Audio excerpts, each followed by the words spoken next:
Hello friends, ভাবছো তো সকাল সকাল কোথায় চললুম? আসলে যাচ্ছি জল আনতে। আগে থেকে জলের ড্রাম দেওয়াই ছিল, সেটাই নিতে হবে। এই যে 2 আমার ড্রাম নাম্বার। দেন রুমে ফিরে ছাতু আর মুড়ি দিয়ে ব্রেকফাস্ট সেরে পড়তে বসি।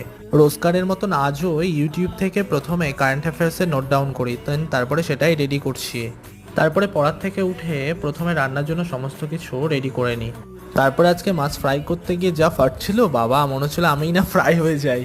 তারপরে রান্না কমপ্লিট করে দেন স্নান পুজো খাওয়া দাওয়া সেরে তারপরে একটু ফল খেয়ে নিয়েছিলাম। আসলে মা বলে লাঞ্চের পর একটু আধটু ফল খেতে, প্রতিদিন না হলেও মাঝে মাঝেই খাই। তারপরে আবার রুটিনে ফিরে আসি। এই সময় ম্যাথ প্র্যাকটিস করছিলাম, তারপরে জিকে পড়ছিলাম, আর এর মাঝখানে বাইরের কিছু কাজ ছিল সেগুলোও করিনি, কিন্তু ক্লিপ নেওয়া হয়নি। আর হ্যাঁ, আমার মতন তোমরাও কে কে এরকম হাত দিয়ে ঢেকে ঢেকে পড়ো সেটা অবশ্যই কমেন্টে জানিও। তারপরে শেষে আজকে ফিজিক্সের ম্যাগনেটিজম চ্যাপ্টারটা কমপ্লিট করে আজকে ডেটা এন্ড করি। আর আজ ছিল ডে 17।